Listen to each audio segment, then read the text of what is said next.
streaming to you all the way from Bali, Indonesia. You are watching Hey Rick Live. Hello everybody and welcome back to the best of Hey Rick Live Season 1. See, I did that perfectly that time. Last week I stuffed it up because I didn't quite know what we're going to call it. But the best of Hey Rick Live Season 1 is a great name with a great ring to it. And I thought, why don't we kick off the show this week with something that doesn't really get spoken about very much, but something that we care about a lot here at Hey Rick, and that is accommodation that is accessible friendly. Now, you probably remember our friend Farah from Villa G. We're gonna go back and visit that segment because as we're getting closer to the peak period of the tourism season here in Bali, which is June, July and August, I think it's very important to remind you at home if you're planning to come, or maybe if you're planning to come later in the year and you might have some accessibility needs, there is a place that accommodates you perfectly. So my friends, let's head over to Sanur, re-meet Farah and check out Villa G.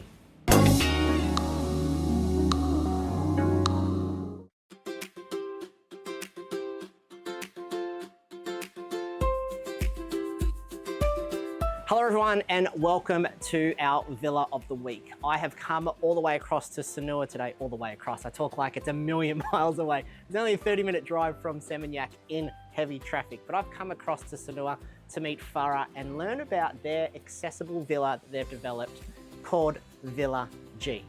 This place is designed for those that have mobility problems or challenges, those that are in wheelchairs, those that are a little bit older and just need to think about their mobility a little bit more than normal.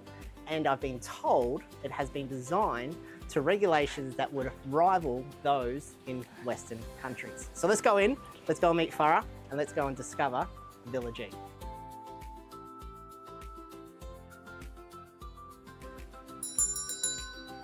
Hello, welcome to Villa G. Everyone, Farah, everyone say hello. Come in. Let's go have a look.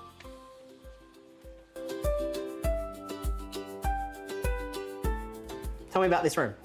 So this is our biggest room in the villa. This is where most of our disabled wheelchair user guests stay. You see there's so much space. You can wheel around and into, obviously, the start of the show, the bathroom with all the equipment. This bathroom is fantastic. Yeah, it is. It has so much space. It's his and hers, of course. This one's lower for the wheelchair user. They'll wheel in, their knees are like below this. This is perfect for them. You don't find this in many villas in Bali because it's usually like a cupboard or something. So we had to renovate this especially to fit their needs. Some people do like it lower. But you see here, this is a shower wheelchair. They use this hoist to move the person from their wheelchair to the shower wheelchair. You can get it wet and stuff like that. And it's super easy for them to shower in the wheelchair. Usually they'll have a carer, or if they're by themselves, it's quite easy to do that as well. Why do you think places don't think about accessibility here in Indonesia? I think here it's just not as common. Like, not many people get to see these people in wheelchairs. They're not familiar, or they don't really have a family member in a wheelchair, so they don't consider these things. I was thinking about that last night actually, and I was thinking, so for example, in Australia and other countries, it's legislated, the government says to build a building, it has to be inclusive of those that have accessibility needs. Yeah. But it just doesn't seem to be a thing here because it's on my mind. If I go into a villa or if I go into a hotel, I'll look at it and go, well, it's not really accessible. And it doesn't seem to be an option when you book things, you know, if you have that. So what made you think of these little things like ensuring that you can fit under there during the renovation? Well, because like disability is so close to my family, this is a small run family business. My dad is disabled. His first wife was disabled in like an electric wheelchair. And those things just come so naturally to us because we're so familiar with it. Wherever we go, it's like, oh, dad's not gonna be able to go through this. There's like a lot of steps. It's just not gonna be easy. We usually have to try to think of another place. And that's the type of barriers we want to eliminate for people who want to have an easy holiday, you know, and not have to stress about like, I can't go here, I can't go there, I can't do this. Just want to make it easy for everybody. Yeah. Do you have like a vehicle as well that's open to guests to have? or to rent from you, or to like with drivers and so forth? Yeah, we know a company for this villa specifically because of its location. It's super ideal. We thought that it's easy for them to just kind of wheel to the main road. The mall is there, easy access to the beach and everything. We don't exactly provide like the shuttle service in this villa, but we do in the other villa that we'll get into. But we provide complimentary airport accessible vehicle for those who stay with us like 7 nights or more. We do have a minimum stay of 7 nights, but yeah, we have those for them, and we'll get them in touch with our guests so that they go on day tours and stuff like that. Tell me about this beautiful bathtub. It's got the hoist to get people in and out, obviously. Yeah. But this, I mean, straight away you can tell it's a lot lower than usual. Yeah, tell us about this. It's obviously closer to, you're in a wheelchair, you're seated, it's closer to you, but this hoist has a sling attached to it. It slips under you when you're sitting on the wheelchair, hooks you here, lifts you up, and plops you in there. And the same thing to lift you up into your chair, into your bed. This is a mobile hoist that you use literally to move you into your bed, out of your bed. So you can take that from room to room in the villa? Oh yeah, it's portable, has wheels. That's fantastic. And these bathtubs you got specifically made at this height? Yeah, I think it was to accommodate for all, to be honest, for the disabled and their family, and pretty general bathtub. Yeah, great. I mean, it's beautiful. It looks like it's marble, but just being in this bathroom, yeah, I think you've done an amazing job. Everything from like the super wide doorways to get into the bathroom, the non-slip mats, the tiles look like they're non-slip as well, yeah, which is very rare to get non-slip tiles in bathrooms in Bali. But the way it's all just so open and I guess accessible, you really seem to have thought of everything in this particular room. We try to, yes. We obviously taken a lot of feedback from our guests as well, and not just wheelchair users. We obviously think about everyone, their families, and if they're not wheelchair users, they're elderly, they would have advantage of like the grab bars, getting out of the toilet, just showering. It really helps everybody. Yeah, but it's not just like wheelchair users. We have people that, I mean, they could have hurt their hip or done their knee, or they could just be, they could be in a state where they just need that extra assistance. Oh yeah, for sure. Like a lot of people, when they come on holiday here, actually, they come able-bodied and they get into accidents doing like surfing, all these crazy stuff. They're like, I'm on holiday, I'm gonna do crazy stuff. And they call us up and they go, do you have room for me? I'm in a wheelchair now and stuff like that. I'm like, yes, we do have a place. Thank you very much to the team at Villa G for letting us come and film in that during season 1. And that might be something that we just keep reminding you about throughout the few seasons or the seasons of Hey Rick Live, because it is very important. And if there are other accessible friendly villas that you know about at home, please send them through to us, because we will reach out to them and ask if we can feature them on this show and our social media. So, thank you very much, Farah. It was great to meet you back then and to have the ability to show such an amazing venue off to everyone who watches at home. Now, friends, Balinese and Indonesian culture I absolutely love. In fact, it is, I think, a country and a state, specifically Bali, a regency, full of events. And we have events throughout the whole year. In fact, in Hey Rick Bali magazine issue 2, which will be out very soon, we have a list of all of the cultural events happening in Bali for the rest of the year. So make sure you check that out. Last year, the team went off to the west side of Bali and they went and checked out this race. Now the race isn't just a normal race, it is a race of pride, it's a race of stamina, and it is a race of champions. It is a race called Makapung, and it is something that must be seen to believe. So, my friends, let's go see it now.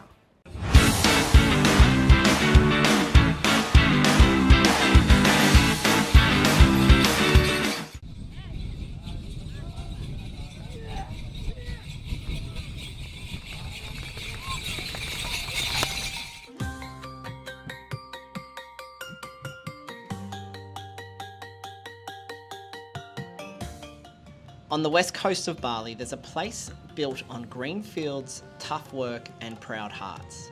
This, my friends, is Jembrana. Out here, daily life moves to a rhythm of tradition. The people, they hold on to something powerful, something that's been passed down for generations. This is Makapung, the buffalo race that brings strength, pride, and the whole community together.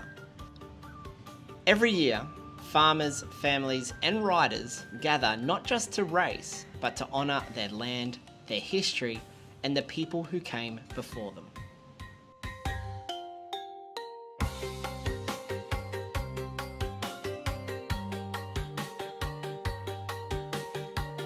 Makapung literally means to chase each other. It started as a simple pastime, a way for farmers to celebrate after the harvest season. But over time, it grew. It grew into a festival, a cultural symbol, the beating heart of Jembrana. The buffalo, strong, loyal, and deeply respected, became a partner to the people here, in the fields, in the arena, and in their lives. Through Makapung, Jembrana keeps its roots alive, a connection between the land, the people, and the tradition that refuses to fade.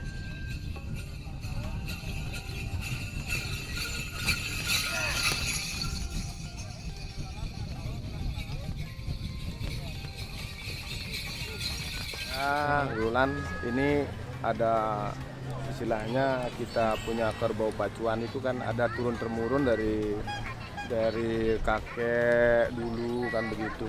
Nah, jadi tradisi Jembrana ini terus berjalan seni budaya Makapung ini. Dan seni budaya ini ada terdiri dari blok barat dan blok timur. Oke. Ya, namanya Ijo Gading Barat sama Ijo Gading Timur. Kebetulan kita di posisi di Ijo Gading Barat.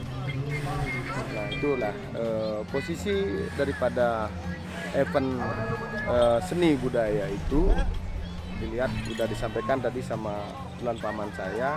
Kebetulan di saat setelah selesai panen. Ini apa artinya masyarakat ini mengutarakan kegembiraannya. Akhirnya terjadilah Makapung atau seni budaya Makapung Jembrana. Oh gitu. Terus Om, untuk kerbau-kerbaunya sendiri, kerbau pacuannya itu sama atau beda sama kerbau-kerbau yang biasanya? Beda. Oh, beda.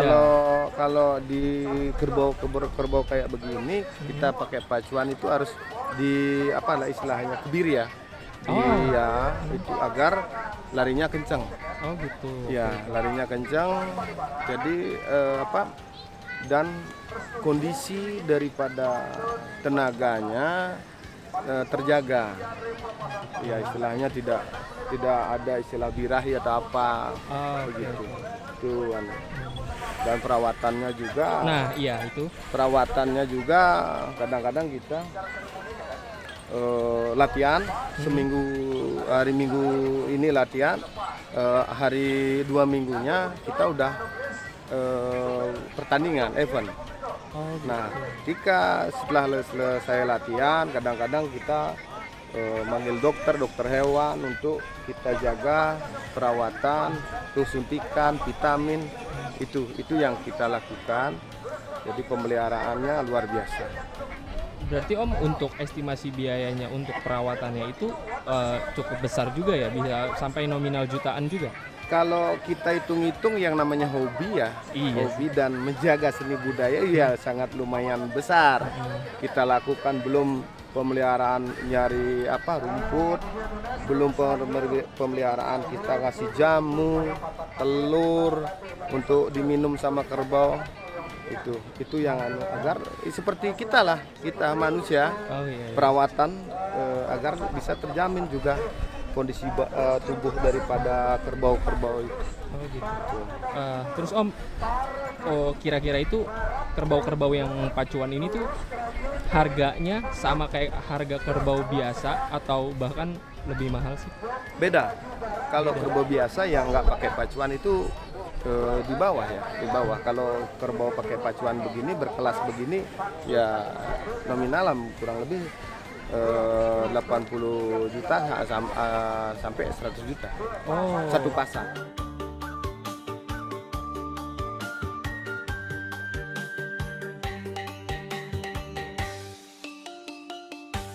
Bali is growing fast, changing fast, but Makapung, it's still here, adapting, evolving, and holding on to its soul.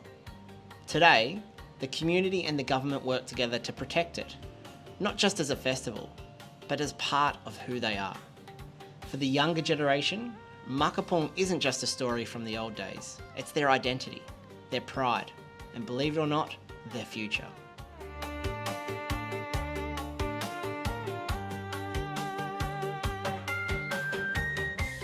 Well, it's amazing. We actually we live in Ubud.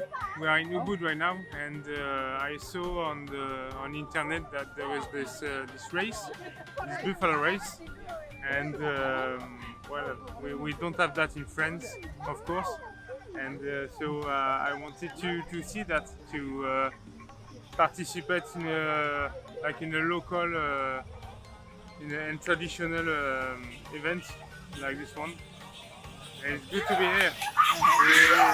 It was a 3-hour drive, but it's worth it.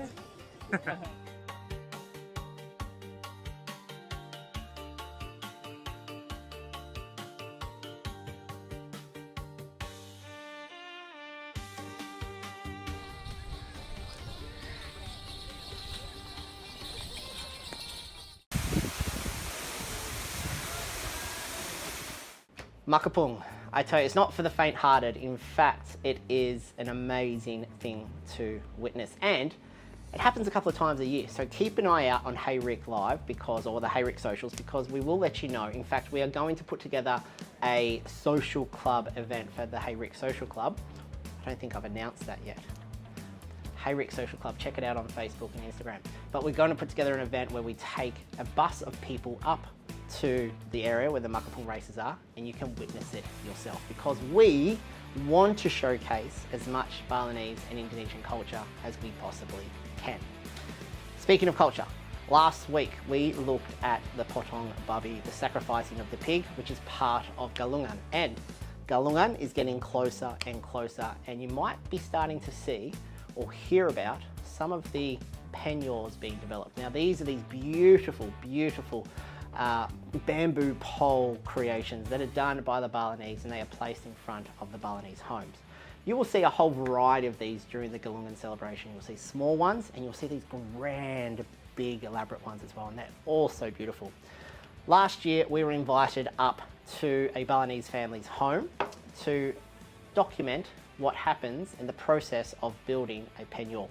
So let's head up to Tabanan now and go and meet the family that showed us penyors.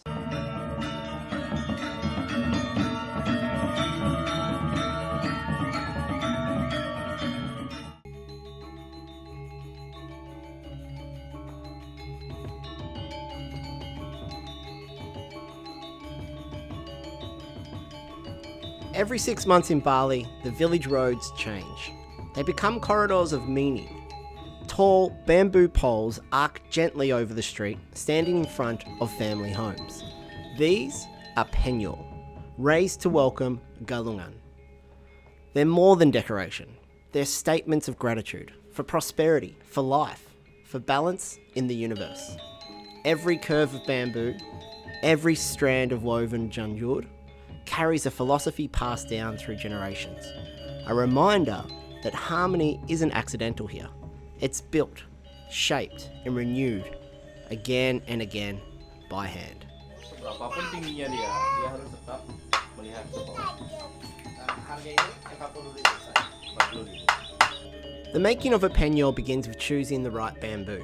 It must be tall, strong, and flexible, a symbol of the sacred mountain, the place where the divine is believed to reside. The pole curves back towards the earth, not by accident, but by meaning. It represents blessings descending from above back to the people below. Then comes the janjur, woven slowly, deliberately, not just for beauty, but as an expression of patience and sincerity. Nothing here is rushed. Every moment carries intention.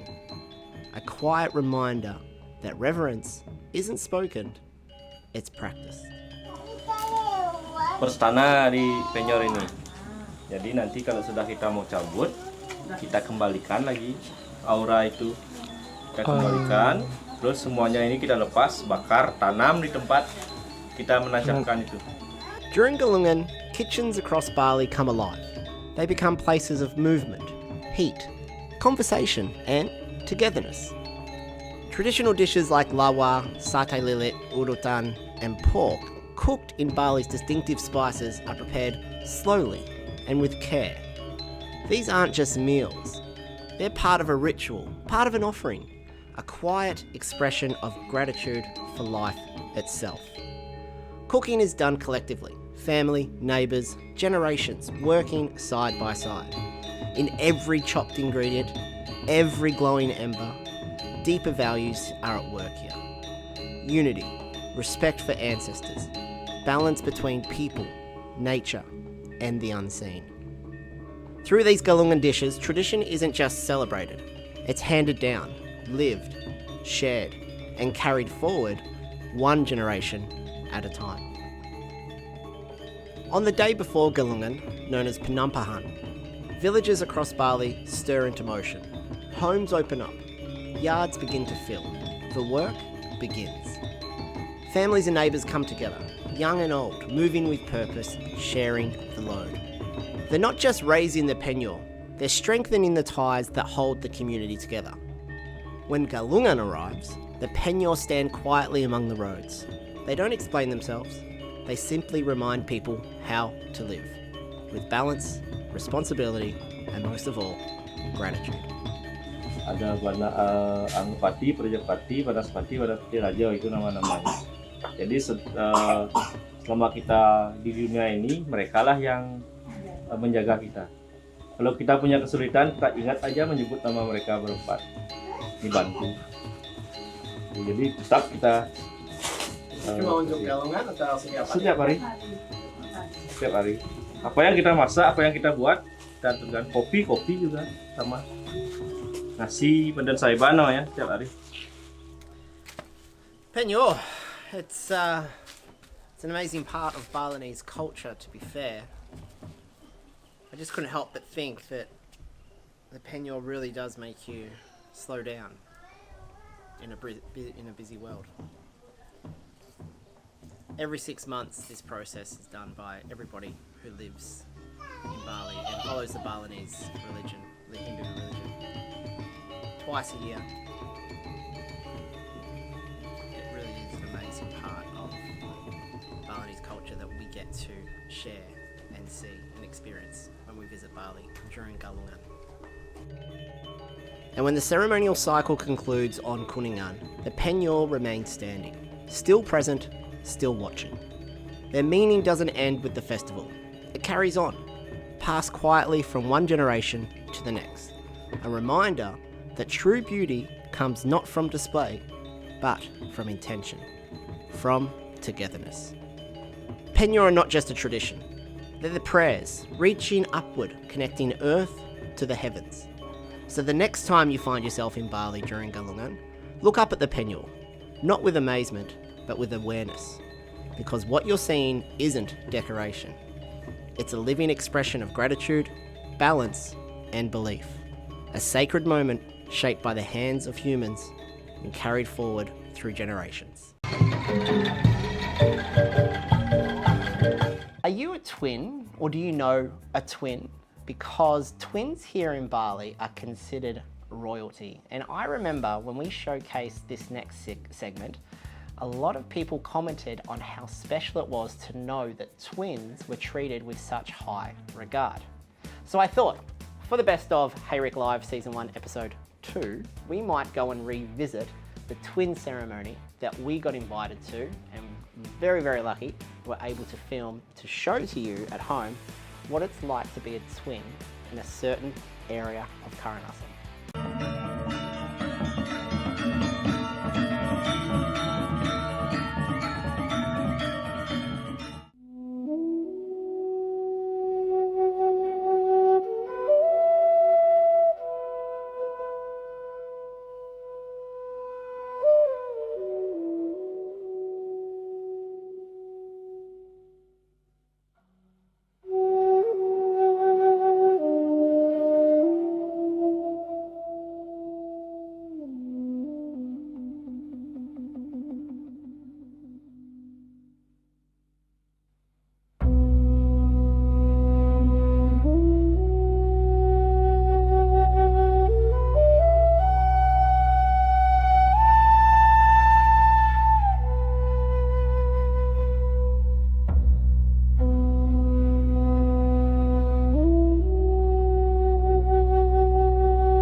heart of Bali, where spirituality and daily life are deeply intertwined, every birth is more than just a beginning.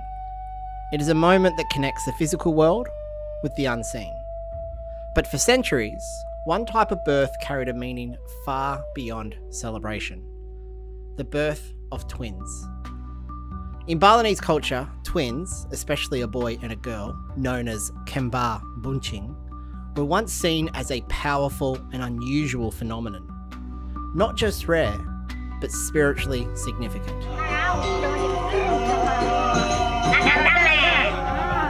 Today is my mum's twin ceremony. In Balinese culture, the twins are known as basically royalty, so special, above everybody else, because it's so not natural. Debbie's laughing at me. And at the moment we're all preparing to cook for everyone to eat. So everyone that arrives here, there'll be food. How often does it happen? Every 6 months. Every 6 months, this whole process. With the pigs, once a year, and with duck and I think it's chicken once a year as well. So this is the biggest one happening today. According to traditional beliefs, such a birth was thought to disrupt the natural balance of the universe, a balance that Balinese people carefully maintain through rituals, offerings, and devotion. Because of this, families who gave birth to twins were once faced with difficult consequences. In some villages, they were required to undergo a period of isolation, separated from the rest of the community, not as a punishment, but as a form of spiritual protection. The belief was simple, yet profound. When something extraordinary happens in the human world, it must be answered with harmony in the spiritual realm. To restore this balance, a series of sacred rituals would take place.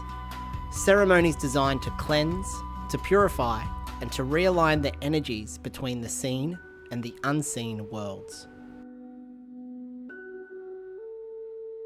So when the Balian comes, which is the priest, he will get either my grandma or someone that has done a cleansing ceremony, so myself has as well, to become Mangku, or Tri is named here, that can open that. You have to be cleaner, so more pure. You have to do a certain ceremony to do that. And they'll unravel that, and then they'll take out the 2 dolls that represent the twin. And it's just a representation. So my mum is still alive. That is just a representation of her. It's not really her, like it doesn't replace her. She's not here. It's just to be there. But the other doll is basically the other twin. So they say that his soul is in there. Like that's actually him. And they'll bring them out. They'll do a purification, cleansing with water, brush the teeth of the doll, rub the hair with soap, put new clothes on, and then they'll go through that, and then they'll put it back but leave it open overnight, and then tomorrow they'll close it again. Offerings would be prepared with care. Prayers, they would be whispered into the air, and every moment, every detail carried meaning. These rituals were not just about the twins, they were about the entire village. A collective effort to ensure that harmony remained intact. But as time moves forward, so do beliefs. She taught me how to do this. Yeah, this is called I don't Kelanan. know where I am. This is Kelanan. You start again all It's over. different to what we normally do. It's different kind. It's different. Look, you have to be two. Normally it's like that. Also, the same time, I'm teaching my daughter. Hopefully, one day I can do it. she can take over Look, my. look. Yes. Same thing. Same. Except the way when you get to a certain part. Here. Keep going. Keep going. There. Turn around. Keep going. Why is like this? Turn around. Keep No, going. keep going. I lost it now. Today, Bali is a place where tradition and modern understanding walk side by side. The once heavy stigma surrounding twin births has slowly transformed. Families are no longer isolated, and fear has been replaced with gratitude. Now, the birth of twins is seen as a blessing, a unique gift that reflects the mystery and beauty of life itself. The ceremony still exists, but their meaning has evolved. No longer a response to imbalance, but an expression of thankfulness and spiritual connection. Parents bring their children to the temple, not to cleanse a disruption, but to offer prayers for protection, health, and a bright future. The essence remains the same, a deep respect for the balance between humans, nature, and the divine. This is what Jero said. That temple is for the when asking for blessing when you're working, have the like rezeki, so the bless from whatever you do, so you can things as goes as your plan. This philosophy, known as Tri Hita Karana, teaches that true harmony comes from three relationships: between human and gods, humans and nature, and humans with one another. And within this belief, even something once misunderstood can become something deeply meaningful. The story of twin ceremonies in Bali is more than just a tradition. It's a reflection of change, a reminder that culture is not static, but alive, evolving with time, still holding on to its roots at all costs. In Bali, every life is part of a greater balance, and every ceremony is a way to honour that connection. Because here, nothing happens by chance. Everything has a meaning.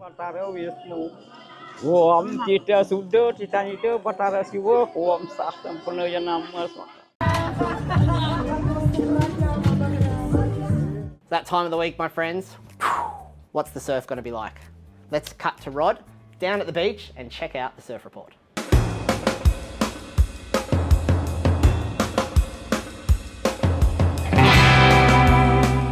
Yeah, g'day Rick.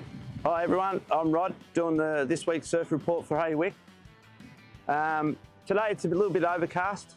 The weather's, it's beautiful weather though, it's sunny, beautiful, nice hot days. It's about 30 degrees today. So yeah, so the swell, it's been a bit low, the swell today. It's probably 1 to 2 meters, 1 to 1.5 meters. And they're closing out pretty early. So that means that because the tide's out, when the waves are dumping, there's no way, they're just crashing too early and you can't surf on them. It's only white water. So it's an onshore. So it started off today as an onshore, come across with crosswind, cross shore, and then it usually will move around an offshore and then onshore. Today it's just changing around. The wind's just all over the place today, so you can't really predict it today. But yeah, it's been really nice down here. We're down at Legian Beach. Beautiful, come down, have a surf, come and see everyone, have a beer, bintang, and we'll see you later. All right, thanks Rick, see you later.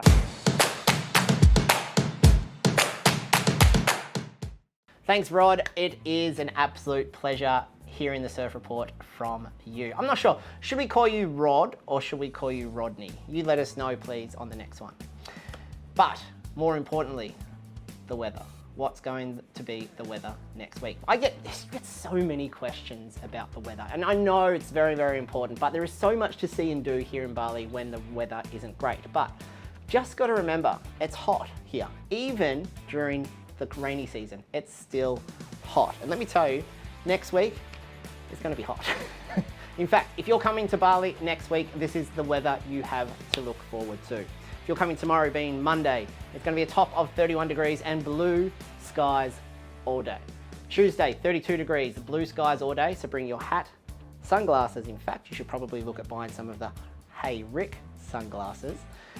Wednesday, it's going to drop down to 29 degrees. Thursday, you're going to be back up to 32 degrees with sun both on Wednesday and Thursday. Friday, might be a little bit of cloud, but the surf is going to be good.